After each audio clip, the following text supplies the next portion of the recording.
Sir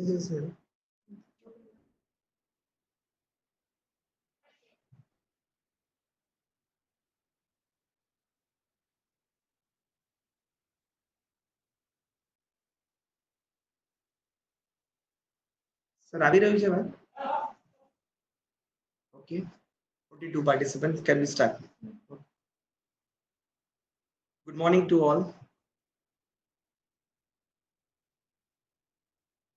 રાજ્ય આરોગ્ય અને પરિવાર કલ્યાણ સંસ્થાન દ્વારા અત્યારે વેબિનાર સિરીઝ ઓફ વેબિનારનું જે આયોજન કરવામાં આવેલું છે એ આજના આ વેબિનાર ના ટોપિક તરીકે આપણે પર્સનલ પ્રોટેક્ટિવ ઇક્વિપમેન્ટનો રેશનલ યુઝ એટલે કે rational use of personal protective equipment and guideline for the use of mask for general public, આ બે ટોપિકની આજે આપણે ચર્ચા કરીશું. તો આજના વેબિનારમાં જોડાયેલા તમામ મેડિકલ કોલેજ, ડીટીટી, ડીટીસી અને નર્સિંગ કોલેજ તરફથી જોડાયેલા તમામ ફેકલ્ટીને ગુડ મોર્નિંગ અને આપને આ વિષયની શરૂઆત કરીએ છીએ. તો કોણ છે? વોઇસ સ્પીચ કે જે હાલ નવા જોડાઈ રહેલા આ વેબિનારમાં જોડાઈ રહેલા તમામને વિનંતી છે કે પોતાનું માઇક્રોફોન ઓફ કરી દે, એટલે કે સ્ક્રીન પર દેખાતું માઇક ઓફ કરી દે, જેથી સેશન દરમિયાન અવાજ ન આવે અને આપણે આ ટોપિક અથવા વિષયને સરળતાથી સમજી શકીએ. શેર કરો.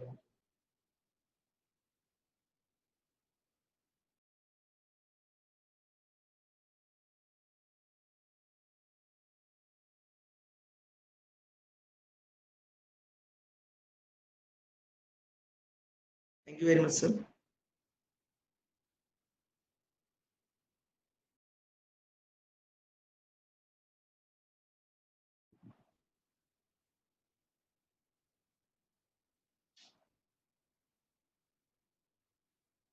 હા, હવે તમામના માઇક્રોફોન બંધ છે અને સાંભળી શકાશે. તો આજના વેબિનાર સેશનની અંદર rational use of personal protective equipment વિશે આપણે જોઈશું કે પર્સનલ પ્રોટેક્ટિવ ઇક્વિપમેન્ટનો કઈ જગ્યા પર અને ક્યારે યુઝ કરવાનો છે તે વિષયની સરકાર દ્વારા આપવાની ગાઈડલાઈન એટલે કે મિનિસ્ટ્રી ઓફ હેલ્થ અને ફેમિલી વેલફેર ડિપાર્ટમેન્ટ તરફથી આપેલી ગાઈડલાઈન કે જેમાં આની સ્પષ્ટતા કરવામાં આવી છે એ વિષય વિશે આપણે જાણશું. તો સૌથી પહેલા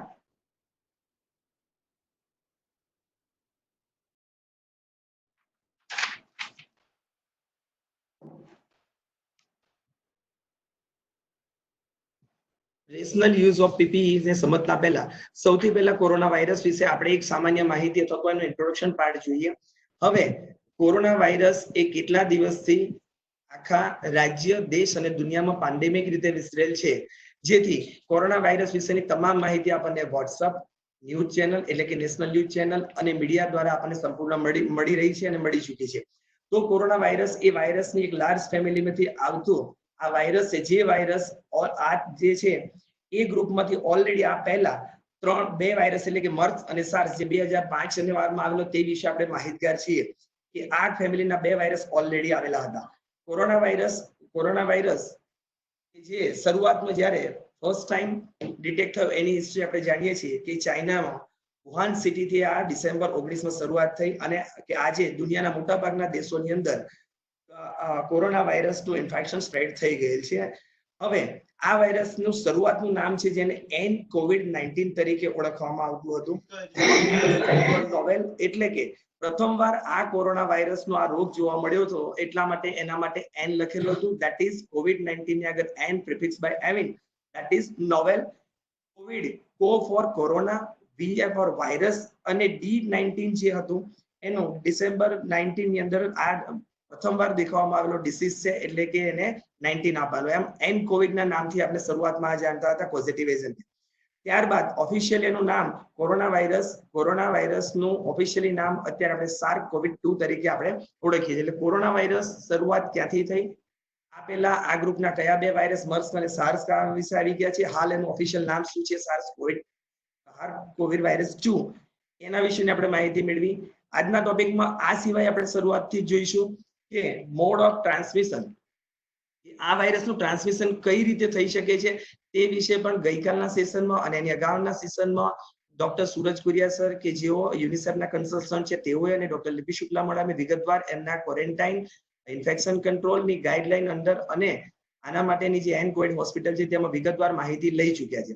હવે તો પણ સામાન્ય એક માહિતી મોડ ઓફ ટ્રાન્સમિશન વિશે જાણીએ છીએ કે સાર્સ કોરોના વાયરસ છે એ ડ્રોપલેટ ઇન્ફેક્શન એટલે રેસ્પિરેટરી ઇન્ફેક્શન દ્વારા ફેલાય છે અને તેના સંપર્કમાં આવતા સીધા અથવા તો ઇનડાયરેક્ટ એટલે કે પ્રત્યક્ષ રીતે ટચમાં આવતા કન્ટામિનેટેડ સરફેસ અથવા ઓબ્જેક્ટ જે હોય છે એને ટચ કરવાથી આ ઇન્ફેક્શનનો ફેલાવો થઈ શકે છે. અને આવી જગ્યા અથવા તો આવા ફોમાઇટિસ પર લાગેલા ઇન્ફેક્શનની સાથે હાથનો ટચ થવાથી ત્યારબાદ હાથ દ્વારા મોઢું, નાક અથવા આંખને અડવામાં આવે તો પણ આ રોગ ફેલાઈ શકે છે. અને આ જે રોગ છે એ ફેલાતો અટકાવવા માટે પૂરતા પ્રકારના પગલા કેન્દ્ર સરકાર અને રાજ્ય સરકાર દ્વારા લેવામાં આવે છે. અને તેનો એક જે પાસું છે એ માસ્કનો ઉપયોગ કરવો એ પણ આપણે આના પછીના નેક્સ્ટ સેશનમાં જોઈશું. તો આ જે COVID-19 છે એનું ઇન્ફેક્શન સૌથી વધારે લાગવાના ચાન્સીસ કોને રહેલા કે જે ક્લોઝ કોન્ટેક્ટમાં હોય એવા સસ્પેક્ટ અથવા તો કન્ફર્મ્ડ કેસ હોય એને કેર આપતા હોય અથવા તો પેશન્ટ કેર સાથે જોડાયેલા વ્યક્તિ હોય છે તે એના માટેનું પોસિબલ અથવા તો પ્રોન પોપ્યુલેશન છે COVID-19 માટે. તો હવે આપણે જોઈશું કે પ્રાઇમરી સ્ટેજમાં કોરોના વાયરસ શું છે એનો ઇન્ટ્રોડક્ટરી પાર્ટ, ટ્રાન્સમિશન કઈ રીતે લાગી શકે અથવા તો મોડ ઓફ ટ્રાન્સમિશન વિશે આપણે નાની માહિતી મેળવી.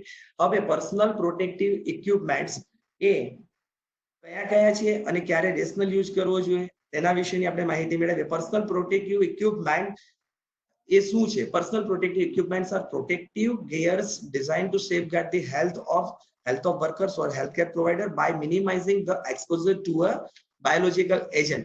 એટલે કે જે હેલ્થકેર પ્રોવાઈડ પાડી રહ્યા છે એવા વર્કર અથવા તો હેલ્થકેર પ્રોવાઈડર જે આવે છે એમાં ડોક્ટર્સ હોય, નર્સિસ હોય અથવા તો અન્ય એની સાથે સફાઈદાર કામદાર જે જોડાયેલા છે એને કઈ જગ્યા પર કયા પર્સનલ પ્રોટેક્ટિવ ઇક્વિપમેન્ટ આપણે યુઝ કરવાના છે તેની વિગતવાર હવે માહિતી મેળવીએ જેથી એમને ઓછામાં ઓછું બાયોલોજીકલ એજન્ટથી એક્સપોઝર થાય અને પોતાની જાતને પ્રોટેક્ટ કરી શકે અને આ રોગનું ટ્રાન્સમિશન અટકાવી શકે. તો પર્સનલ પ્રોટેક્ટિવ ઇક્વિપમેન્ટ કયા કયા તો કમ્પોનેન્ટ્સ. તો પર્સનલ પ્રોટેક્ટિવ ઇક્વિપમેન્ટના કમ્પોનેન્ટ્સમાં ગોગલ્સ, ફેસ શિલ્ડ, માસ્કમાં ટ્રિપલ લેયર મેડિકલ માસ્ક અને N95 respiratory mask, gloves, gown અથવા તો કવરઓલ, શૂ કવર અને હેડ કવર્સ. આટલા પર્સનલ પ્રોટેક્ટિવ ઇક્વિપમેન્ટ અથવા તો જે પર્સનલ પ્રોટેક્ટિવ ઇક્વિપમેન્ટ માટેની કીટ આવે છે એ કીટમાં આ તમામ જે કમ્પોનેન્ટ્સ છે એ સામેલ કરેલા હોય છે. હવે પર્સનલ પ્રોટેક્ટિવ ઇક્વિપમેન્ટનો કઈ જગ્યા પર અથવા તો હેલ્થકેર પ્રોવાઈડરના કયા સેટિંગમાં એના રિસ્ક પ્રમાણે શું ઉપયોગ કરવો જોઈએ તે વિશે વિગતવાર માહિતી આપણે મેળવીએ. સૌથી પહેલા પોઈન્ટ ઓફ એન્ટ્રી. તો પોઈન્ટ ઓફ એન્ટ્રી એટલે કે જ્યારે કોઈ પણ વ્યક્તિ દેશમાં બીજા દેશથી અથવા તો કોઈ પણ માર્ગ આંતરરાષ્ટ્રીય હવાઈ માર્ગ અથવા તો પોર્ટના રસ્તેથી જ્યારે આવે છે એ જગ્યાને પોઈન્ટ ઓફ એન્ટ્રી કહેવામાં આવે છે. અને પોઈન્ટ ઓફ એન્ટ્રીમાં જુદા જુદા વિભાગ હોય છે. તો એ જુદા જુદા વિભાગ એટલે કે સેટિંગમાં કઈ એક્ટિવિટી કરવામાં આવે છે, એક્ટિવિટીનું રિસ્ક લેવલ શું છે એટલે કે લો રિસ્ક એક્ટિવિટી છે, મોડરેટ રિસ્ક એક્ટિવિટી છે અથવા હાઈ રિસ્ક એક્ટિવિટી છે. અને એ મુજબ એના પીપીઈ એટલે કે પર્સનલ પ્રોટેક્ટિવ ઇક્વિપમેન્ટ રેકોમેન્ડેડ રાજ્ય સરકારની માર્ગદર્શક સૂચિકા દ્વારા કરવામાં આવેલા છે. તો હવે આપણે આ સૌથી પહેલા જોઈએ કે પોઈન્ટ ઓફ એન્ટ્રીમાં હેલ્પ ડેસ્ક એટલે હેલ્પ ડેસ્ક પર જે ટ્રાવેલર્સ આવે છે એને માહિતી પૂરું પાડવાનું કામ કરવામાં આવે છે. આ એરિયાને રિસ્કની દ્રષ્ટિએ જોઈએ તો લો રિસ્ક એરિયા તરીકે આઈડેન્ટિફાઈ કરવામાં આવે છે અને ત્યાં ટ્રિપલ લેયર માસ્ક અને ગ્લવ્સ એ પહેરવા જોઈએ એવું રેકોમેન્ડેડ કરવામાં આવેલું છે. ત્યારબાદ ઇમિગ્રેશન કાઉન્ટર, કસ્ટમ્સ અને એરપોર્ટ સિક્યુરિટી કે જ્યાં પેસેન્જરને સર્વિસીસ આપવામાં આવતી હોય તે એરિયાને પણ લો રિસ્ક એરિયા તરીકે ગણવામાં આવેલો છે. અને ટ્રિપલ લેયર મેડિકલ માસ્ક અને ગ્લવ્સ તેમને પહેરવાના હોય છે એવું રેકોમેન્ડેડ પીપીઈ છે. અને ખાસ ત્યારે અગત્યનું ધ્યાન છે કે મિનિમમ ડિસ્ટન્સ જેને આપણે કહીએ છીએ કે 1 મીટર ઓછામાં ઓછું અંતર જાળવવાનું હોય છે તે આ સાથે જાળવવાનું હોય છે. ત્યારબાદ એનો એક ત્રીજો વિભાગ છે જેની અંદર આપણે થર્મલ સ્કેનિંગ કહીએ છીએ અથવા તો ટેમ્પરેચર રેકોર્ડિંગ સ્ટેશન જેની અંદર ટેમ્પરેચર રેકોર્ડ કરવામાં આવે છે અને લો રિસ્ક એક્ટિવિટીમાં ગણવામાં આવેલું છે જ્યાં ટ્રિપલ લેયર મેડિકલ માસ્ક ગ્લવ્સનો ઉપયોગ કરવાનો હોય છે. ત્યારબાદ આઇસોલેશન ફેસિલિટી એપીએચઓ અથવા પીએચઓ અથવા તો હોલ્ડિંગ એરિયા પર આપણે આ પીપીટી પૂર્ણ થશે એના અંતમાં આપણે એપીએચઓ અને પીએચઓ શું છે એ જોઈએ છે, જેને એરપોર્ટ હેલ્થ ઓર્ગેનાઇઝેશન અથવા પોર્ટ હેલ્થ ઓર્ગેનાઇઝેશન કહેવામાં આવે છે. એનું ફૂલ ફોર્મ છે. તે કઈ રીતે એનું સંચાલન તો શું કામ કરે છે તે વિશે આના એન્ડમાં આપણે જોઈશું. ત્યાં થતી એક્ટિવિટીની અંદર જે ડોક્ટર્સ અથવા નર્સ દ્વારા ઇન્ટરવ્યુ અથવા તો ક્લિનિકલ એક્ઝામિનેશન કરવામાં આવે છે, આ એક્ટિવિટીને મોડરેટ રિસ્કમાં મૂકવામાં આવી છે. એટલે N95 માસ્ક અને ગ્લાઉઝ પહેરવું એ રેકમેન્ડેડ પીપીઈ આ જગ્યા માટે છે. ત્યારબાદ એપીએચઓ પર આઇસોલેશન ફેસિલિટી હોય છે. તેમાં ક્લિનિકલ મેનેજમેન્ટ ડોક્ટર્સ અથવા નર્સિસ દ્વારા કરવામાં આવે છે. એ એક્ટિવિટીને મોડરેટ રિસ્ક એક્ટિવિટીમાં ગણવામાં આવેલી છે, જેને N95 માસ્ક અને ગ્લાઉઝ રેકમેન્ડેડ પીપીઈ તરીકે ઉપયોગ કરવા જોઈએ. જો સિવિયરલી ઇલ પેસેન્જરને એટેન્ડિંગ કરવાની એક્ટિવિટી આઇસોલેશન એરિયામાં થાય, એનો વિભાગ જે અલગ હોય છે, તો એ વિભાગને હાઈ રિસ્ક એક્ટિવિટી તરીકે ગણવામાં આવે છે. એટલે full component of personal protective equipment પહેરવા જરૂરી છે, કારણ કે એ જગ્યા પર એરોઝોલ જનરેટિંગ પ્રોડ્યુસ થવાના ચાન્સીસ છે અથવા તો થઈ શકે છે. સેનેટરી સ્ટાફ, પોઈન્ટ ઓફ એન્ટ્રીનો સેનેટરી સ્ટાફ છે, એ ફ્લોર અથવા તો સરફેસના ક્લીનિંગ કામ સાથે અથવા લિનન સાથે જે જોડાયેલા છે તેને મોડરેટ રિસ્ક એક્ટિવિટી ગણવામાં આવેલી છે. અને N95 માસ્ક અને ગ્લાઉઝ એ એના માટે રેકમેન્ડેડ પીપીઈ છે. એડમિનિસ્ટ્રેટિવ સ્ટાફ કે જે એડમિનિસ્ટ્રેટિવ સપોર્ટ અથવા તો એ માહિતી આપે છે, એને નો રિસ્ક એરિયામાં મૂકવાયેલા છે. એમને પીપીઈ માટે યુઝ કરવાનું રેકમેન્ડેડ આ ગાઈડલાઈન દ્વારા કરવામાં આવેલ નથી. હવે ત્યારબાદનું આપણે સેટિંગ જોઈએ કે હોસ્પિટલ સેટિંગ. હોસ્પિટલ સેટિંગમાં ટ્રાયેજ એરિયા કે ટ્રાયેજ એરિયામાં જ્યાં પેશન્ટને એની રિસ્ક અથવા તો જે પ્રમાણેની સિવિયરિટી હોય છે તે મુજબનું સેગ્રેગેશન કરવામાં આવે છે. આ એરિયામાં પેશન્ટ આવે તેને પણ ટ્રિપલ લેયર માસ્ક આપવું જોઈએ. અને આ એક્ટિવિટીને મોડરેટ રિસ્કમાં કવર કરવામાં આવે છે. એટલે હેલ્થકેર પ્રોવાઈડર હોય તેવા વ્યક્તિઓએ અથવા તો એની સાથે જોડાયેલા વ્યક્તિઓ N95 માસ્ક અને ગ્લાઉઝ પહેરવા એ રેકમેન્ડેડ પીપીઈ છે. સ્ક્રીનિંગ એરિયા, હેલ્પ ડેસ્ક અથવા તો રજિસ્ટ્રેશન કાઉન્ટર કે જ્યાં માહિતી આપવાનું, દર્દીઓને માહિતી આપવાનું કામ પૂરું પાડવામાં આવતું હોય, એ એરિયાને મોડરેટ રિસ્ક તરીકે ગણવામાં આવેલો છે. અને ત્યાં N95 માસ્ક અને ગ્લાઉઝનો ઉપયોગ કરવાનું કેન્દ્ર સરકારની સૂચિત ગાઈડલાઈનમાં જણાવવામાં આવ્યું છે. ટેમ્પરેચર રેકોર્ડિંગ સ્ટેશન એટલે કે થર્મલ સ્ક્રીનિંગ જ્યાં કરવાનું હોય છે, તે એરિયાને મોડરેટ રિસ્કની એક્ટિવિટીમાં ગણવામાં આવ્યો છે. અને ત્યાં પણ N95 માસ્ક અને ગ્લાઉઝ પહેરવા એ રેકમેન્ડેડ પીપીઈ છે. હોલ્ડિંગ એરિયા અથવા તો વેઇટિંગ એરિયા જેને કહે છે, ત્યાં નર્સિસ અથવા તો પેરામેડિકલ જે સ્ટાફ હોય છે તે પેશન્ટ સાથે ઇન્ટરેક્શન કરે છે. આવી એક્ટિવિટીને મોડરેટ રિસ્ક એક્ટિવિટી તરીકે ગણવામાં આવેલી છે. અને N95 માસ્ક અને ગ્લાઉઝ પહેરવાના છે, પરંતુ સાથે ખૂબ જ ધ્યાન રાખવું જરૂરી છે કે મિનિમમ ડિસ્ટન્સ 1 મીટરનું જે રેકમેન્ડેડ કરવામાં આવ્યું છે એ દરેક સંજોગોમાં મેન્ટેન કરવાનું છે. ડોક્ટર્સની ચેમ્બર કે જ્યાં ક્લિનિકલ મેનેજમેન્ટ કરતા હેલ્થકેર સાથેના ડોક્ટર્સ અને નર્સિસ જોડાયેલા હોય છે, એ એક્ટિવિટીને મોડરેટ રિસ્કની અંદર ગણવામાં આવી છે. અને તેના માટે N95 માસ્ક અને ગ્લાઉઝનો ઉપયોગ કરવાનું સજેસ્ટ કરવામાં આવ્યું છે. ત્યારબાદ સેનેટરી સ્ટાફ કે જેઓ સરફેસ ફ્લોર ના ક્લીનિંગ કાર્ય સાથે જોડાયેલા હોય છે અથવા તો લિનનને ક્લીન કરવા સાથે કે ફોલ્ડ કરવા સાથે કામગીરીમાં જોડાયા છે, અને મોડરેટ રિસ્ક એક્ટિવિટી ગણવામાં આવે છે. અને N95 માસ્ક અને ગ્લાઉઝ પહેરવા આ એક્ટિવિટી માટે પણ રેકમેન્ડેડ પીપીઈ છે. વિઝિટર્સ એરિયા કે જ્યાં નાના બાળકો અને એલ્ડરલી પીપલ હોય છે, તેમને સપોર્ટિવ સર્વિસીસ જે એરિયામાં આપવામાં આવતી હોય એને લો રિસ્ક એરિયામાં ગણવામાં આવ્યા છે ગાઈડલાઈન મુજબ. અને તેઓએ ટ્રિપલ લેયર મેડિકલ માસ્ક પહેરવું જરૂરી છે અથવા તો એને રેકમેન્ડેડ પીપીઈ છે. હવે ઇન પેશન્ટ એરિયા એટલે કે જ્યાં દર્દીને દાખલ કરવામાં આવે છે, એવી સર્વિસીસની અંદર ઇન્ડિવિડ્યુઅલ આઇસોલેશન રૂમ અથવા તો કોહોર્ટ આઇસોલેશન રૂમ આપણે જેને કહીએ છીએ તે, ICU, sanitation, non Covid area અને કેરટેકર એરિયા, આટલા એરિયા 7 એરિયા આવે છે. આપણે વિગતવાર એક બાય એક જોઈએ કે સૌથી પહેલા ઇન્ડિવિડ્યુઅલ આઇસોલેશન રૂમ હોય છે, જ્યાં ક્લિનિકલ મેનેજમેન્ટ કરવાની આની એક્ટિવિટી છે, જેને મોડરેટ રિસ્કમાં ગણવામાં આવી છે. અને N95 માસ્ક અને ગ્લાઉઝ પહેરવા ફરજિયાત છે. જ્યાં પેશન્ટ છે એને પણ માસ્ક પહેરવાનું હોય છે, પેશન્ટ સ્ટેબલ હોય છે, અને ત્યાં એરોઝોલ જનરેટિંગ એક્ટિવિટી થવાની શક્યતાઓ નથી આ એરિયામાં. હવે આઈસીયુમાં ક્રિટિકલ કેર, આઈસીયુ અથવા ક્રિટિકલ, જ્યાં ક્રિટિકલ કેર એવા પેશન્ટને મેનેજ કરવામાં આવતા હોય એને હાઈ રિસ્ક એક્ટિવિટીમાં ગણવામાં આવે છે. અને ત્યાં ફૂલ કમ્પોનન્ટ ઓફ પીપીઈ એટલે સંપૂર્ણ પીપીઈ પહેરીને જ ત્યાં પીપીઈ પહેરવી એવું રેકમેન્ડેડ કરવામાં આવે છે. આઈસીયુ અથવા ક્રિટિકલ કેર એરિયાનો એવો વિભાગ કે જ્યાં ડેડ બોડીનું પેકિંગ કરવામાં આવતું હોય છે, આ એરિયાને પણ હાઈ રિસ્ક એરિયા ગણવામાં આવે છે અને આ એરિયા સાથે જોડાયેલા વ્યક્તિ અથવા કામ કરતા વ્યક્તિઓએ હેલ્થ અથવા તો હેલ્થકેર પ્રોવાઈડરે ફૂલ કમ્પોનન્ટ ઓફ પીપીઈ પહેરવા ખૂબ જ જરૂરી છે.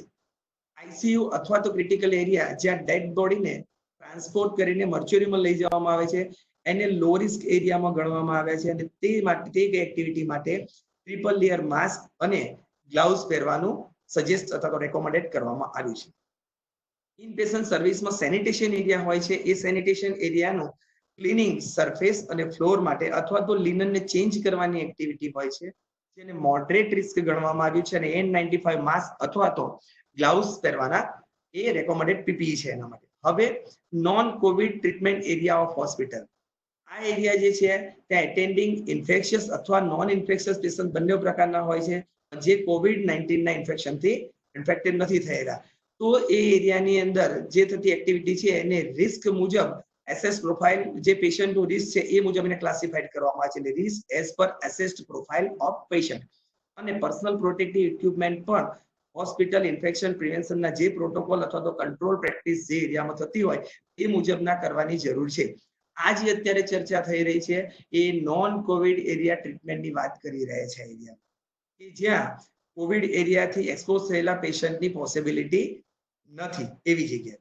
હવે કેરટેકર કે જે એકોમ્પની વિથ ધ એડમિટેડ પેશન્ટ એટલે કે જે દાખલ થયેલું દર્દી હોય છે એની સાથે એની સાર સંભાળ માટે સાથે રખેલા વ્યક્તિઓ છે કે જે દાખલ થયેલા દર્દીની સાર સંભાળ રાખે છે એને લો રિસ્ક કેટેગરીમાં ગણવામાં આવ્યું છે અને એને ટ્રિપલ લેયર માસ્ક પહેરવાનું સજેસ્ટ કરવામાં આવેલું છે.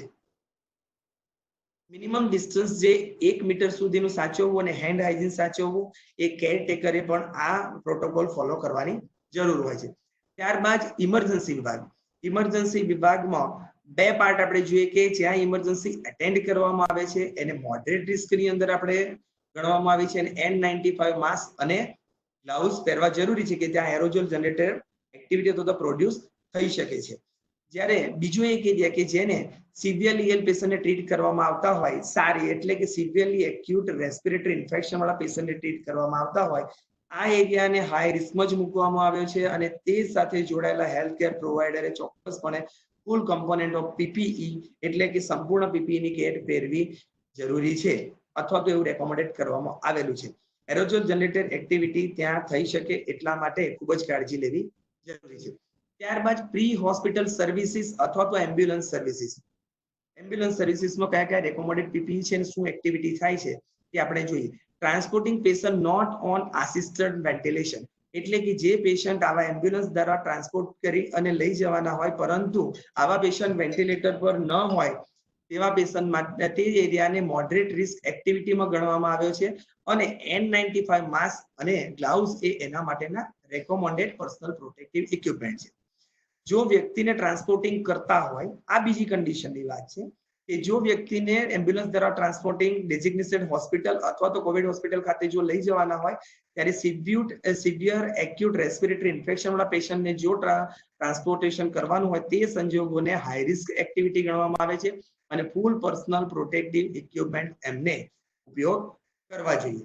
ત્યારબાદ આ એમ્બ્યુલન્સ જે ડ્રાઇવિંગ કરી રહ્યા છે એવા પર્સોનેલ એ પણ હેલ્થકેર ટીમનો એક ભાગ છે એટલે કે એમ્બ્યુલન્સના ડ્રાઈવર આ જ્યારે પોતે એક જગ્યાએથી બીજી જગ્યાએ પેશન્ટને ટ્રાન્સપોર્ટ કરતા હોય છે એ એક્ટિવિટીને લો રિસ્ક એક્ટિવિટીમાં ગણવામાં આવી છે અને ટ્રિપલ લેયર મેડિકલ માસ્ક અને ગ્લાઉઝ એ પણ પહેરે એવું રેકોમેન્ડેડ પીપીઈ.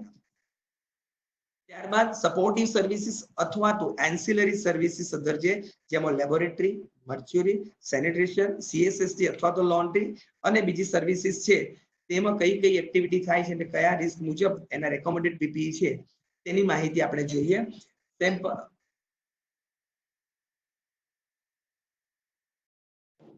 સૌથી પહેલા લેબોરેટરીનો એરિયા કે જ્યાં સેમ્પલ કલેક્શનનું કામ અને સેમ્પલ કલેક્શન બાદ એ સેમ્પલને જે તે જગ્યા પર ટ્રાન્સપોર્ટેશનનું કામ કરવામાં આવે છે અને હાઈ રિસ્ક એરિયા ગણવામાં આવે છે અને ત્યાં કમ્પ્લીટ પીપીઈ એટલે કે ફૂલ કમ્પોનન્ટ ઓફ પીપીઈ પહેરવા ખૂબ જ જરૂરી છે.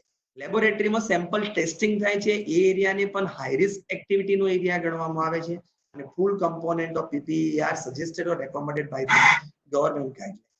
મચ્યુર એરિયા જ્યાં ડેડ બોડીનું હેન્ડલિંગ કરવામાં આવે છે તેને મોડરેટ રિસ્ક એક્ટિવિટીમાં ગણવામાં આવ્યા છે અને N95 માસ્ક અને ગ્લાઉઝ એના માટે સજેસ્ટ કરવામાં આવે છે, કારણ કે ત્યાં એરોઝોલ જનરેટેડ પ્રોડ્યુસ થવાના ચાન્સીસ રહેલા નથી.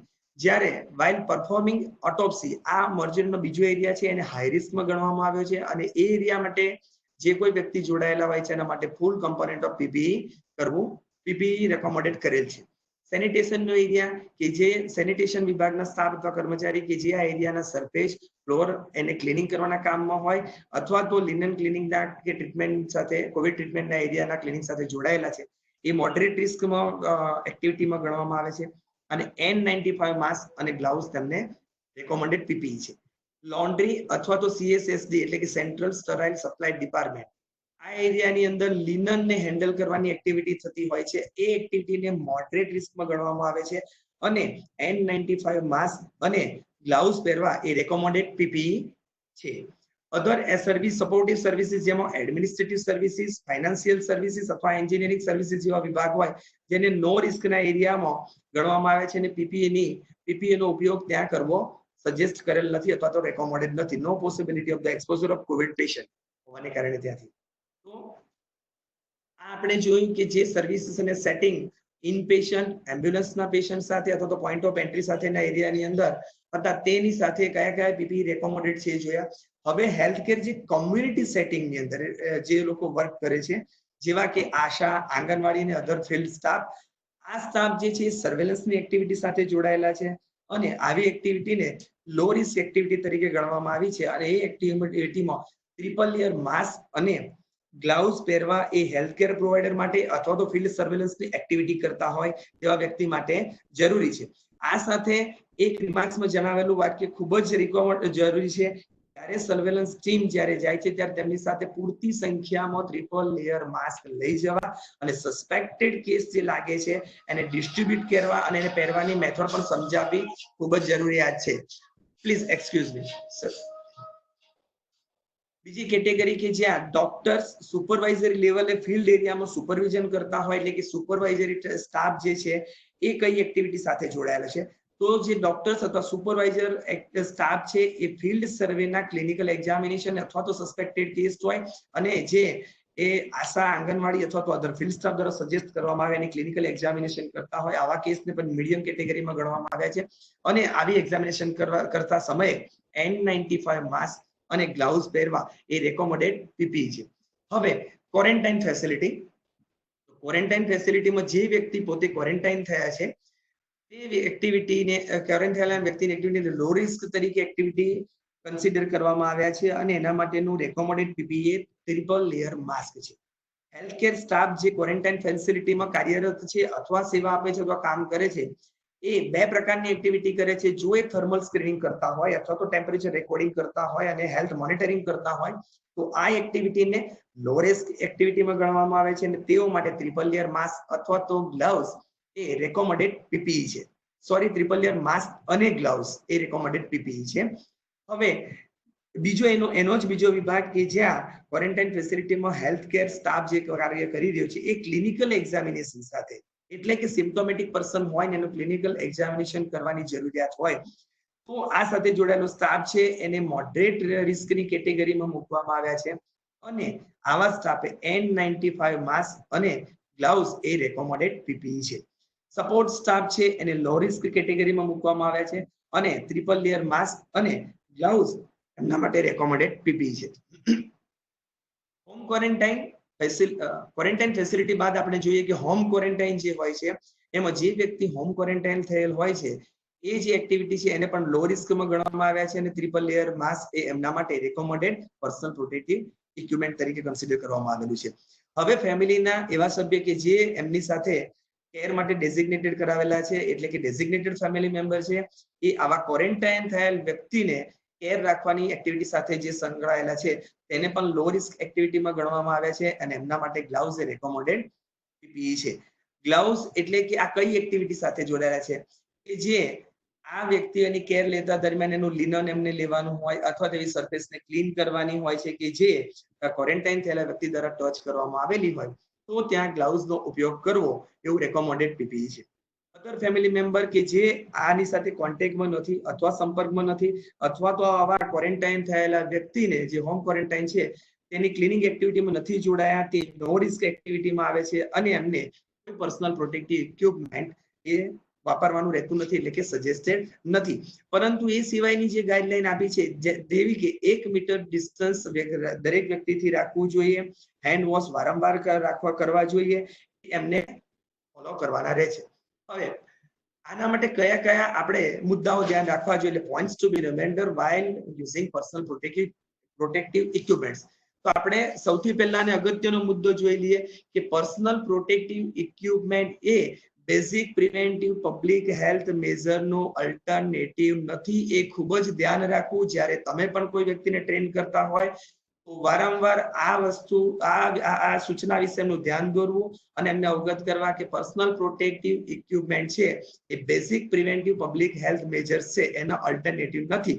એટલે કે હેન્ડ હાઇજીન છે, રેસ્પિરેટરી એટિક્વેટ છે, જેવા કે જ્યારે તમે ખાંસી કે છીંક થાય ત્યારે આપણે જે કઈ એટિક્વેટ્સ જાળવવાના છે એ બધા એટિક્વેટ પર્સનલ પ્રોટેક્ટિવ ઇક્વિપમેન્ટ જ્યારે પહેરી દેવામાં આવે છે ત્યાર પછી જાળવવા જરૂરી નથી, એવી એક ભ્રમ કે એવો એ લઈને ન ફરે અને આને પણ સાથે ઉપયોગ કરે, એટલે કે આને અલ્ટરનેટિવ ગણવો જોઈએ નહીં.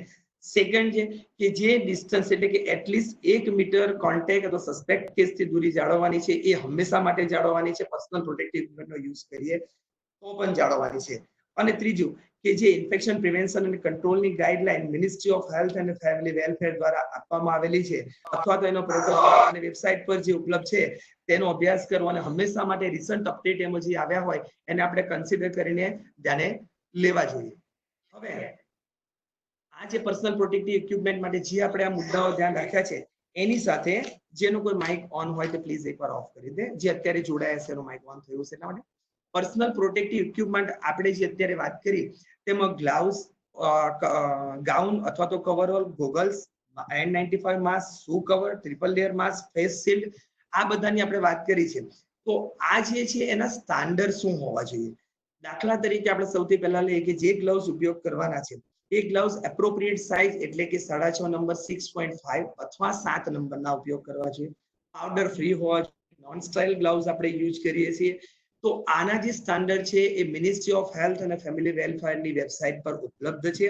અને એ સિવાય અહીંયાથી જે આપ શ્રી રિસોર્સ મટીરિયલ આપના મેલ દ્વારા પૂરું પાડવામાં આવેલું છે એ રિસોર્સ મટીરિયલની આપેલી લિંકમાં કઈ એક્ટિવિટી સાથે કયો ટોપિક અને એની સાથે કઈ લિંક છે બ્લુ કલરમાં છે, લિંક પર ટિક કરશો એટલે એ લિંકમાંથી તમામ મટીરિયલ આપણને ઉપલબ્ધ થશે જેમાં સ્ટાન્ડર્ડ અવેલેબલ છે. એ સ્ટાન્ડર્ડને એકવાર રિફર કરવા માટે આપને વિનંતી કરવામાં આવે છે.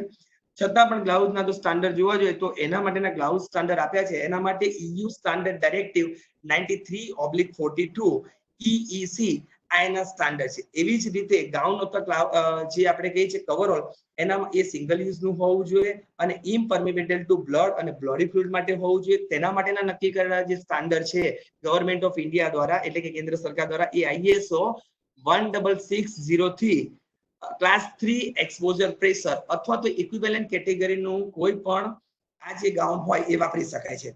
ગોગલ્સ ની વાત છે કે જ્યારે પણ પર્સનલ પ્રોટેક્ટિવ ઇક્વિપમેન્ટ યુઝ કરતા હોય ને ગોગલ્સ હોય એ ટ્રાન્સપેરેન્ટ ગ્લાસના હોવા જોઈએ, 0 પાવરના હોવા જોઈએ અને ફેસ અને સ્કિનને એકદમ ફિક્સ થઈ શકે અને સંપૂર્ણ કવર કરી શકે એ રીતના હોવા જોઈએ.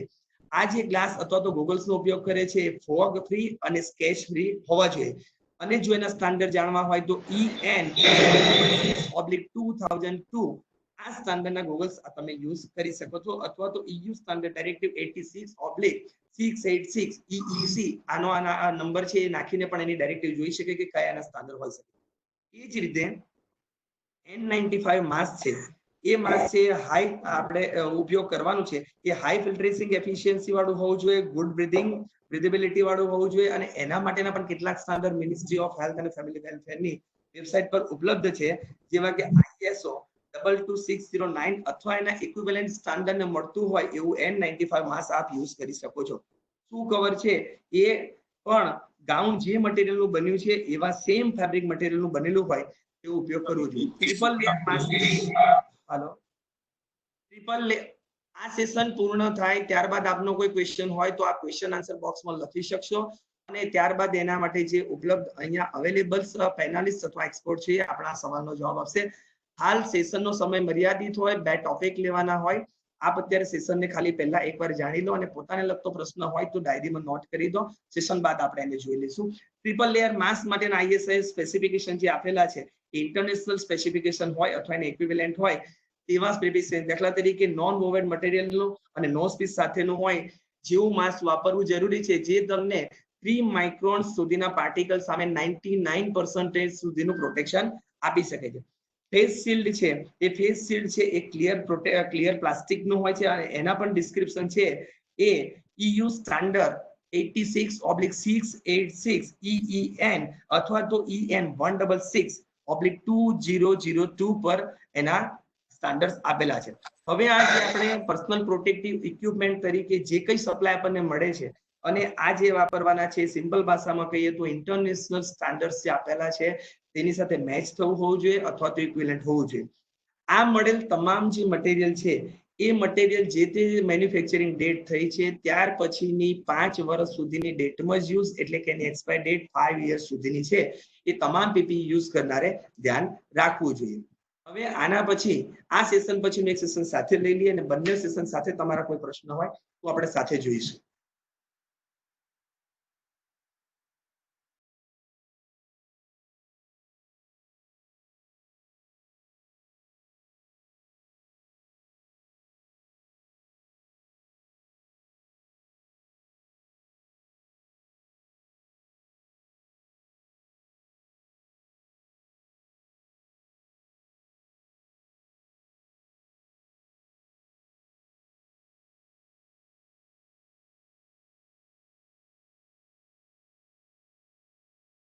હવે આપણે જેમાં ચર્ચા કરી તે મુજબ એક આપણે પહેલો ટોપિક એટલે કે rational use of the personal protective equipment જે વિષયની આપણે વાત કરી.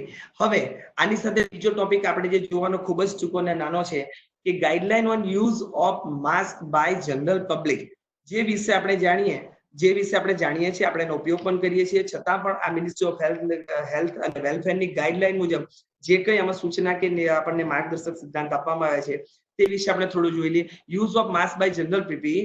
સૌથી પહેલું આપણે એવું જોઈએ છે કે અત્યારે માર્કેટમાં જુદા જુદા શેપ અને સાઇઝના માસ્ક અવેલેબલ છે એ જનરલ પબ્લિકને જે રીતે જે માસ્ક ફિટ અથવા અવેલેબલ થાય એ માસ્કનો ઉપયોગ આપણે કરવો જોઈએ.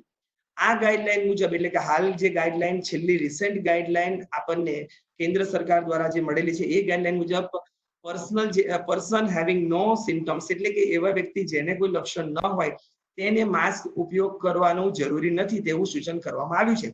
પણ આ સાથે આપણને સ્પષ્ટ કરી દઈએ કે ગવર્મેન્ટ દ્વારા આપવામાં આવતી રિસેન્ટ એડવાઇઝરી કે જે આખા રાજ્ય કે દેશ અથવા તો સિચ્યુએશન અનુલક્ષીને આપવામાં આવેલી હોય છે રિસન્ટ એડવાઇઝરીને ફોલો કરવું ખૂબ જ જરૂરી છે.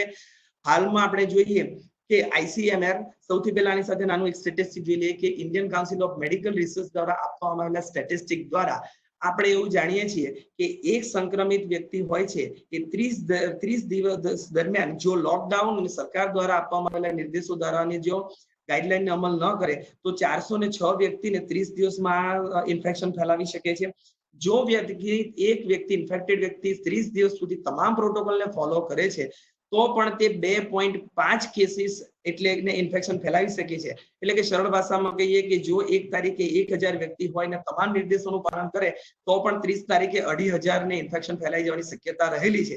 આવા સંજોગોમાં કેન્દ્ર સરકાર દ્વારા જે તે સમયે આ ગાઈડલાઈન રિવાઇઝ કરવામાં આવે, ચેન્જ કરવામાં આવે તો આપણે એનું પાલન કરવું જોઈએ અને પાલન કરવા માટે આપણે બંધાયેલા છે.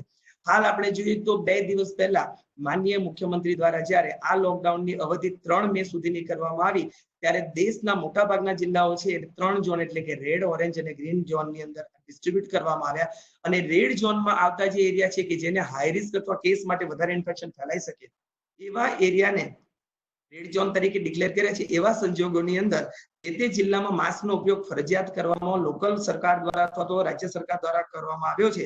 એ પ્રોવિઝન વિશે આપણે જાણકાર છીએ. જેમ કે ગુજરાત રાજ્યની વાત કરીએ તો Ahmedabad municipal corporation, Vadodara municipal કોર્પોરેશનમાં રાજ્ય સરકાર દ્વારા માસ્કનો ઉપયોગ જે કોઈ વ્યક્તિ બહાર નીકળે છે તમામને ફરજિયાત કરી દેવામાં આવ્યો છે અને ન કરે તો એના માટે 1000 રૂપિયાનો પ્રથમવાર અને જો રિપીટેડ યુઝ થાય તો 5000 સુધીના દંડની પણ જોગવાઈ કરવામાં આવેલી છે. એ રાજ્ય સરકારે તેની સિચ્યુએશન મુજબ આનું જે કંઈ આપણને નિર્દેશ આપ્યા છે એનું પાલન કરવાનું રહે છે. આજના ક્લાસ પછી એવું નથી કે જે જગ્યાએ આ સૂચના છે એનું પણ પાલન ન થવું જોઈએ સ્લાઇડ મુજબ, પરંતુ જે રિસન્ટ એડવાઇઝરી છે તેને પણ આપણે ફોલો કરવાની છે. જનરલ એડવાઇસ આપણને જે લાસ્ટ ડોક્યુમેન્ટ મળ્યું છે એ મુજબની ગાઈડલાઈન આપણે હાલ અત્યારે જોઈ લઈએ.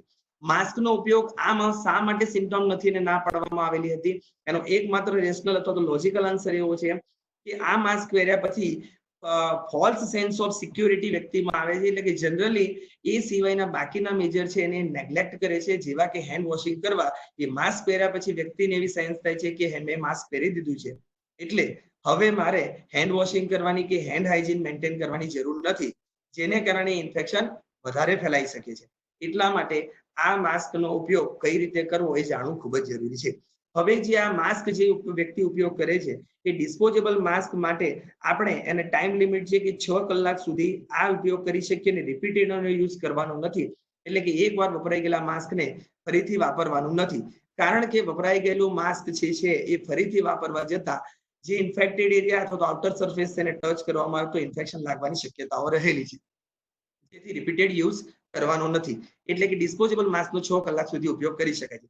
આ સાથે કયા એવા ઇફેક્ટિવ બીજા સ્ટેપ છે કે જે આપણે સાથે લેવા જોઈએ? દાખલા તરીકે જે હેન્ડ વોશ કરવાના છે ફ્રીક્વન્ટલી, એ સાબુ અને પાણીથી એટલે કે સોપ વોટર થી 40 સેકન્ડ સુધી આપણે હેન્ડ વોશ કરવા જોઈએ. અને આલ્કોહોલ બેઝ જો સેનિટાઈઝર મળે તો જેમાં 70% એલ્કોહોલ હોય છે, એનાથી 20 મિનિટ સુધી હેન્ડને રબ કરી અને આપણે આપણા હેન્ડ વોશ કરી શકીએ છીએ, તો હાઇજીન મેન્ટેન કરી શકીએ છીએ. પરંતુ આની સાથે ખૂબ જ અગત્યનો મુદ્દો ધ્યાન રાખવા જેવો છે કે જ્યારે તમને દેખીતી રીતે હાથ ઉપર કોઈ પણ જાતની ડર્ટ અથવા તો સોઇલ લાગી હોય એવા સંજોગોની અંદર આપણે આલ્કોહોલ બેઝ રબ જે સેનિટાઈઝર ઉપલબ્ધ છે તેનો ઉપયોગ કરીએ અને માત્ર હેન્ડ વોશ કરીએ એ જરૂર નથી, પણ એની જગ્યા પર જો આપણે સોપ અને વોટરથી જે સમય દર્શાવ્યો છે એ સમયગાળા સુધી આપણે હેન્ડ વોશ કરીએ એ રેકોમેન્ડેડ કરવામાં આવેલું છે. જ્યારે પણ કફ એટિક્વેટ એટલે કે જ્યારે પણ વ્યક્તિને ખાંસી આવે અથવા તો છીંક આવે તે સમયે હેન્ડકર્ચીફનો ઉપયોગ કરવો જોઈએ અથવા તો પેપર ટીસ્યુનો ઉપયોગ કરવો જોઈએ. પેપર ટીસ્યુનો ઉપયોગ કઈ રીતે કરવો છે એ કરવામાં આવે છે, એ ગઈકાલના ક્લાસમાં આપણે વિગતવારે ડોક્ટર સુરજ કરિયા સર જે યુનિસેફના કન્સલ્ટન્ટ છે તેઓએ વિગતવારની ચર્ચા કરી લીધેલી છે કે એકવાર પેપર ટીસ્યુ યુઝ થઈ ગયું એ ટીસ્યુનો ડિસ્પોઝ સીધું આપણે ડસ્ટબિનમાં કરવાનું રહે છે ઇમિડિયેટલી યુઝ કર્યા પછી. ત્રીજું છે કે સૌથી સરળ રસ્તો અથવા તો ઇફેક્ટિવ સ્ટેપ ગણીએ તો એને કહી શકાય છે કે વ્યક્તિ એના ફેસ, માઉથ, નોઝ અને આઈને ટચ કરવાથી દૂર રહેવું જોઈએ. સોશિયલ ડિસ્ટન્સિંગ જેમાં દર્શાવ્યું છે કે 1 મીટર સુધી એની દૂરી રાખવી જોઈએ, એ મેન્ટેન કરવું ખૂબ જ જરૂરી છે. અને છતાં પણ જો કોઈને ટેમ્પરેચરના ચિહ્ન લક્ષણ દેખાય તો તેમને ટેમ્પરેચર મોનિટર કરવું જોઈએ અથવા મેન્ટેન કરવું જોઈએ. હવે ડિસ્પોઝેબલ માસ્ક છે એનો ઉપયોગ કોણ અને ક્યારે કરી શકે છે? આપણે જે વાત કરી છે હેલ્થ કેર વર્કર સિવાયના વ્યક્તિની વાત છે, જનરલ પબ્લિક માટેની આ ગાઈડલાઈન છે, એટલે કે when and who should use the medical mask apart from the health services. Number 1 first છે એવા વ્યક્તિ જેને ખાંસી અથવા તો કફ કે એના લક્ષણ દેખાતા એવા વ્યક્તિએ આ ટ્રિપલ લેયર માસ્કનો ઉપયોગ કરવો જોઈએ, જેથી બીજાને ઇન્ફેક્શન સ્પ્રેડ કરી શકે નહીં. એવા વ્યક્તિ કે જે હેલ્થ કેર ફેસિલિટી જે આપણે ત્રણ લેવલ જે આપણે આ ફેસિલિટી કેરના જોઈએ અથવા તો કોઈ પણ હેલ્થ કેર ફેસિલિટી એની વિઝિટ કરવાના હોય એવા વ્યક્તિએ આ માસ્ક પહેરવું ખૂબ જ જરૂરી છે. જે વ્યક્તિ બીમાર હોય અને એની કેર સાથે જોડાયેલા કોઈ વ્યક્તિ હોય અથવા તો એની સેવાની અંદર કાર્યરત હોય તેવા વ્યક્તિએ માસ્ક પહેરવું જરૂરી છે.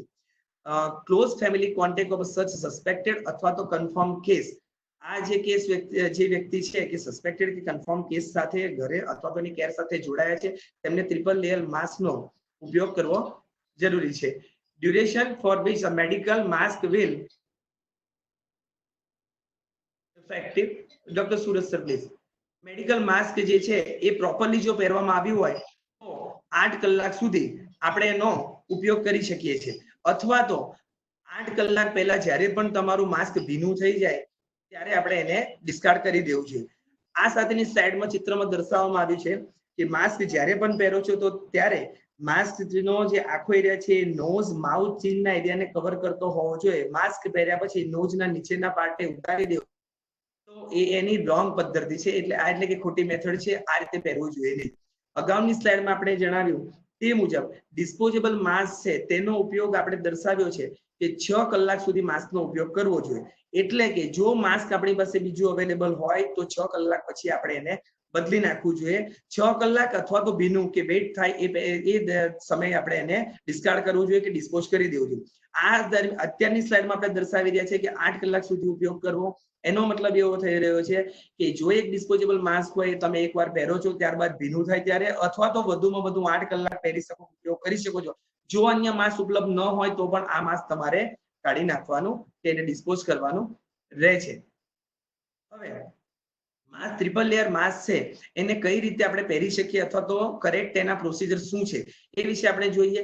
આ સેશન આપણું પૂરું થશે ટૂંક સમયમાં. ત્યારબાદ આપણે એક વિડીયો જેને પર્સનલ પ્રોટેક્ટિવ ઇક્વિપમેન્ટ માટેનો પહેરવા માટે અને કાઢવા માટેનો વિડીયો એટલે કે ડોનિંગ એન્ડ ડોફિંગ ઓફ ધ પીપી એ જોઈશું. એમાં માસ્કની ટેકનિક આપણને બતાવવામાં આવેલી છે. એ માસ્કની ટેકનિક આપણે જોઈશું. છતાં પણ આપણે સ્ટેપ જોઈ લઈએ કે જો તમે જે ડિસ્પોઝેબલ માસ્ક યુઝ કરવા માંગો છો એ ડિસ્પોઝેબલ માસ્કને જ્યારે તમે ઓપન કરો છો ત્યારે તેને જે પ્લીટ્સ હોય એટલે કે જેની અંદર ફોલ્ડ કરેલા હોય છે એ ફોલ્ડને સૌથી પહેલા અનફોલ્ડ કરો અને ત્યારબાદ જે ફોલ્ડ છે એ ડાઉન સાઈડ એનું ફેસિંગ થતું હોય એ આપણે ચકાસી લેવું જરૂરી છે. માસ્કને ત્યારબાદ આપણા નાક, મોઢા અને દાઢીના ભાગને પ્લેસ કરવાનું આપણે આ વિડીયોમાં જોઈશું. અને નહીં હોય તો હું એક માસ્ક લઈને તમને આ જ પછી ડેમોન્સ્ટ્રેશન કરીને આ જ અત્યારે વિડીયો પર બતાવી દઈશ. ત્રીજું કે જે નોઝ પર પીસ મૂકવામાં આવે તો જો એલ્યુમિનિયમની સ્ટ્રીપ હોય તો એ સ્ટ્રીપને નોઝના શેપ પ્રમાણે આપણે ફિક્સ કરવાની રહે છે. જ્યારે માસ્ક પહેરીએ ત્યારે આપણે સૌથી પ્રથમ ધ્યાન રાખવાનું કે જો ઇલાસ્ટિક સાથેનું માસ્ક હોય તો સીધું આપણે નોઝ પર સ્ટ્રીપને કરીશું, અને જો સ્ટ્રીપ અથવા તો લેસ બાંધવાની હોય છે એ સિચ્યુએશન માસ્કમાં સૌથી પહેલા ઉપરની દોરી આપણે માથા પર બાંધીશું. ત્યારબાદ જે નીચેની દોરી છે એમને પણ આપણે ટાઈ કરીશું. એકવાર માસ્ક પહેરી જાય ત્યાર પછી આપણે એને ચેક કરી લેવું જરૂરી છે કે માસ્ક પહેર્યા બાદ કોઈ ગેપ અથવા તો ઉપર એરિયા બાજુમાં નાક અને મોઢાની બાજુમાં રહી જાય છે કે નહીં એ આપણે એને ચેક કરી લેવું જોઈએ. માસ્ક પહેરીએ ત્યાર પછી ધ્યાન રાખવાનો સૌથી અગત્યનો મુદ્દો છે કે એકવાર માસ્ક પહેરાઈ ગયું આપણે એને ચેક કરી લીધું ત્યારબાદ એને વારંવાર આપણે ટચ કરવાનું રહેતું નથી. માસ્ક પહેર્યા પછી જે પર્પઝથી તમે એટલે કે ઇન્ફેક્શન પ્રિવેન્શનના મેજર તરીકે ઉપયોગ આપણે કરી રહ્યા છે તો માસ્કને ત્યાર પછી આપણે ગળે અથવા તો દાઢી પર લટકાવી રાખવું જોઈએ નહીં. 6 કલાક પછી અથવા તો માસ્ક ભીનું થઈ જાય ત્યારે આપણે એને ચેન્જ કરી નાખવું જોઈએ. એકવાર ઉપયોગ થયેલા માસ્કને ફરીથી આપણે ઉપયોગ એનો કરવો જોઈએ નહીં. માસ્ક એકવાર પહેરી લીધું અને એનો ઉપયોગ થઈ ગયો ત્યારબાદ જ્યારે આપણે એને રિમૂવ કરવાનું થાય તો ખૂબ જ કાળજી રાખવી જરૂરી છે કે જ્યારે પણ તમે માસ્કને અનટાઈ કરો છો ત્યારે હંમેશા ધ્યાન રાખવું કે લોઅર સ્ટ્રિંગને જ છોડવી. જો બાંધવાની દોરીથી તમે બાંધ્યું હોય તો નીચેની જ દોરી છોડવી. ઉપરના ભાગની દોરી જો છોડશો તો એ માસ્ક તમારા કપડાને ઇન્ફેક્ટેડ કરી શકે છે.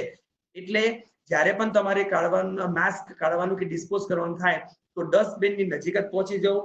લીન forward near by your dustbin એટલે કે થોડા આગળના ભાગે વળો અને ત્યારબાદ લોઅર સ્ટ્રિંગ છોડવાની, ઉપરની અપર સ્ટ્રિંગ છોડવી અને એ અપર સ્ટ્રિંગ થી સીધી બંને દોરી પકડીને જ એ માસ્કને યલો ડસ્ટબિનની અંદર અથવા તો જે ડસ્ટબિનમાં તમારે એને ઘરગથ્થુ યુઝ માટે જો વાપર્યું હોય તો એ મુજબ એનો ડિસ્કાર્ડ કરવાનો રહે છે. આનું આપણે એક વિડીયો અને ડેમોન્સ્ટ્રેશન પણ સાથે જોઈ લઈએ છીએ થોડી વારમાં. Disposable of used mask. હવે એટલે કે જે માસ્કને આપણે એકવાર ઉપયોગ કર્યો છે અને પોટેન્શિયલી ઇન્ફેક્ટેડ છે આવા માસ્ક જે પેશન્ટ દ્વારા અથવા કેરગીવર અથવા તો ક્લોઝ કોન્ટેક્ટમાં આવ્યા હોય આવા વ્યક્તિએ સોડિયમ હાઇપોક્લોરાઇડના 1% સોલ્યુશનની અંદર માસ્કનો ડિસ્કાર્ડ કરવો જરૂરી છે અને ત્યારબાદ તેનું બર્નિંગ અથવા ડીપ બ્યુરિયલ મેથડથી જ આ માસ્કને આપણે નાશ કરવો જોઈએ. જો આ વ્યક્તિએ ઘરે ક્વોરન્ટાઇન કર્યું હોય ત્યારે સોડિયમ હાઇપોક્લોરાઇડનું સોલ્યુશન ઉપલબ્ધ ન હોય અથવા એવી જગ્યાએ કે જ્યાં સોડિયમ હાઇપોક્લોરાઇડનું 1% સોલ્યુશન ન મળ્યું તો ઓર્ડિનરી બ્લીચિંગ સોલ્યુશન 5% નો ઉપયોગ કરી અને એનો પણ આપણે ડિસ્કાર્ડ કરી શકીએ છીએ. એટલે કે આ માસ્કને કઈ રીતે ઇન્ફેક્ટેડ કેસ માટે આવ્યું હોય તો આપણે એનો ડિસ્કાર્ડ કે ડિસ્પોઝ કરવું તે પણ આપણે ધ્યાન રાખવું જરૂરી છે. હવે આ સાથે માસ્ક પહેરવાની મેં તમને જે કહી એ વિડીયો જોતા પહેલા પ્લીઝ ઓનલી 1 મિનિટ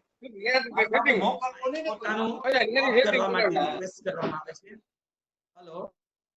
તો આ માસ્ક છે એને આપણે સૌથી પહેલા અનફોલ્ડ કરીએ છીએ. માસ્કને અનફોલ્ડ કરી અને જોઈ લઈએ છીએ કે એના ફોલ્ડ બરોબર છે, કઈ ડિરેક્શનમાં છે. માસ્કને એકવાર લીધા પછી આપણે નાક અને માઉથ પર મૂકી અને એની સ્ટ્રિંગ સીધી બંને ઇયર પર કરી અને ફિક્સ કરવું છે. જો એલ્યુમિનિયમની સ્ટ્રીપ આપવામાં આવેલી તો નોઝ યુઝ પાસે સ્ટ્રીપ કરી અને માસ્કને એકવાર સિક્યોર કરી લેવું જોઈએ કે આજુબાજુથી હવા તો નીકળી શકે છે કે નહીં. જો માસ્કને દોરીથી બાંધવાનું થાય એવા કન્ડિશનમાં માસ્કની સૌથી ઉપર દોરી આપણે માથાના પાછળના ભાગે બાંધીશું, ત્યારબાદ નીચેની દોરી બાંધીશું. માસ્ક જ્યારે આપણે ડિસ્પોઝ ઓફ કરવાની સ્ટેપ જોયા, એની અંદર આપણે ડસ્ટબિન નિયર બાય જઈશું, થોડા આગળની સાઈડ જઈશું અને સૌથી પહેલા લોવર સ્ટ્રિંગને આપણે અહીંયાથી છોડીશું અને ત્યારબાદ અપર સ્ટ્રિંગ. ખાસ ધ્યાન ખૂબ જ રાખવાનો મુદ્દો છે કે જે માસ્કની આઉટર સરફેસ છે એને તમારો હાથ નો ટચ થાય અને માત્ર ને માત્ર બાંધેલી દોરી જે તમે છોડી છે એનાથી જ પકડીને સીધું ડસ્ટબિનમાં એને ડિસ્પોઝ કરવાનું રહે છે. એટલે દાખલા તરીકે તમે આ દોરી બાંધેલી નીચેની પહેલા છોડી લીધી, ઉપરની દોરી આ રીતે છોડી રહ્યા તો આ માસ્કને સીધું અહીંયાથી પકડી અને ડસ્ટબિનમાં ડિસ્પોઝ કરવાનું રહે છે. આ માસ્કને કાઢવા માટેની પદ્ધતિ હતી. હવે આ બે સેશન એટલે કે rational use of personal protective equipment અને જનરલ ગાઈડલાઈન માસ્ક યુઝ કરવા માટેની જનરલ પબ્લિક માટેની જે ગાઈડલાઈન છે એમાં કોઈ ક્વેશ્ચન હોય તો આપણે આ ક્વેશ્ચન વિડિયો સેશન પછીથી જોઈશું. હવે આપણે વિડિયો એકવાર આની સાથે જોઈ લઈએ કે પર્સનલ પ્રોટેક્ટિવ ઇક્વિપમેન્ટ આપણે કઈ રીતે પહેરવાના છે એ આ વિડિયો દ્વારા આપણને જોવા મળશે.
Um,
હેલો, આપણે personal protective equipment, rational use અને ડોનિંગ એન્ડ ડોપિંગ ઓફ પીપીઈ જોયું. એ દરમિયાનની એક સ્લાઇડમાં તમારી સ્લાઇડ પર આવેલા બે શબ્દોનું ક્લેરિફિકેશન મેં તમને લાસ્ટ પૂરું થાય ત્યારે આપવા માટે જણાવ્યું હતું, જેમાં લખેલું હતું APHO અને PHO એટલે કે એરપોર્ટ હેલ્થ ઓર્ગેનાઇઝેશન અને પોર્ટ હેલ્થ ઓર્ગેનાઇઝેશન. એની સાથે જોડાયેલું ત્રીજું એક યુનિટ જેને LHU કહીએ છીએ, જેને લેન્ડ હેલ્થ યુનિટ્સ તરીકે પણ ઓળખવામાં આવે છે.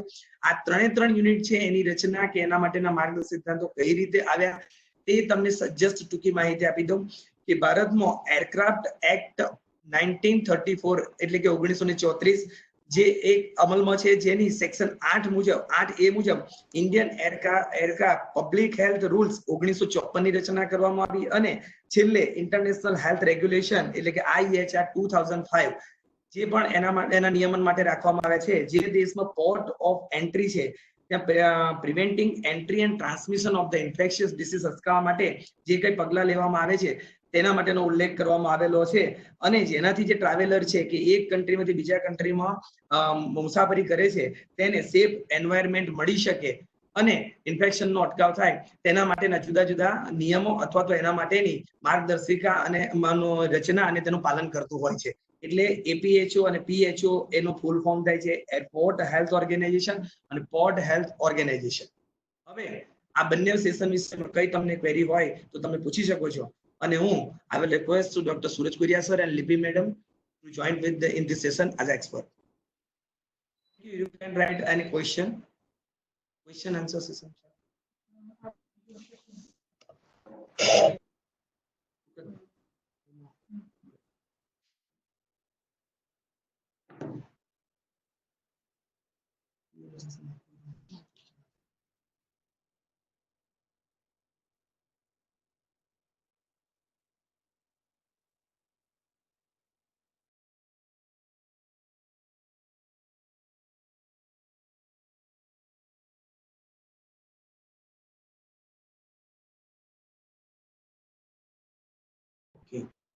PPE નો વિડિયો શેર કરજો એવું એક બોક્સમાં આવેલું છે.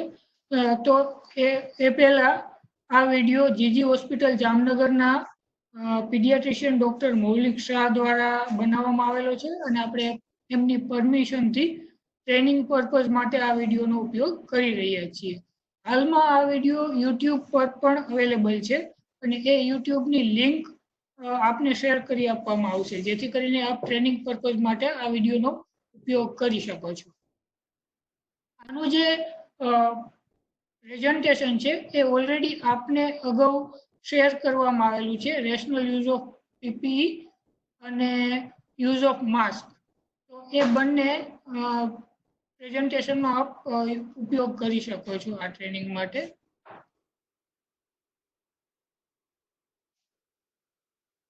આજનું ટ્રેનિંગનું જે રેકોર્ડિંગ છે એ સાંજ સુધીમાં યુટ્યુબની જે SIHFW ની ચેનલ છે એના ઉપર અપલોડ કરી દેવામાં આવશે, જેથી કરીને આપ એનો ઉપયોગ કરી શકો.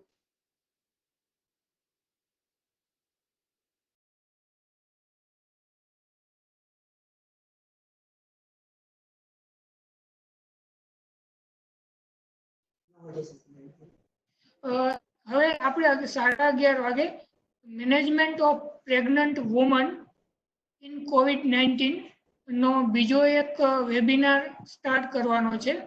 એટલે આપણે આ સમાપ્ત કરીએ છીએ અને આજની ટ્રેનિંગ જે સાંજની છે એ આપ કન્ડક્ટ કરી અને એનો ડેટા આપ SIHFW ખાતે મોકલી આપો એવી આપને ખાસ વિનંતી છે. 11:15 જે બીજી લિંક આપને શેર કરેલી છે management of pregnant woman in COVID-19, એમાં આપણા ગાયનેકોલોજીસ્ટ વિભાગના ફેકલ્ટીઝ આપણી સાથે જોડાશે અને જે નવી માર્ગદર્શિકા છે MOHFW ની એ વિશે ચર્ચા કરશે. તો આ સેશન આ અગાઉ લેવાયેલો નથી, સૌ પ્રથમવાર લેવાઈ રહેલો છે. તો આપ સૌ એ જોઈન કરવા આપને વિનંતી છે. થોડી જ વારમાં આપણે એ લિંક ઓપન કરીએ છીએ. એ લિંક આ લિંક થી અલગ છે, એટલે તમારે બીજી વાર જોઈન કરવું પડશે. અને જે વિષય સરે આપ સાહેબને એક્સપ્લેન કર્યો મુજબ લેવાના છે તેના એક્સપર્ટ તરીકે ડોક્ટર બીનાબેન વડાલિયા કે જેઓ આસિસ્ટન્ટ ડાયરેક્ટર આરડીડી ગાંધીનગર ખાતે અને ડોક્ટર રાગિનીબેન વર્મા કે જેઓ ગાયનિક વિભાગના પ્રોફેસર અને હેડ છે ન્યૂ સિવિલ હોસ્પિટલ સુરત ખાતે છે, તેઓ પેનલમાં એક્સપર્ટ તરીકે જોડાઈ અને આપણને આ બાબતે માહિતી આપશે. તમામને જોડાવા માટે વિનંતી છે. Thank you.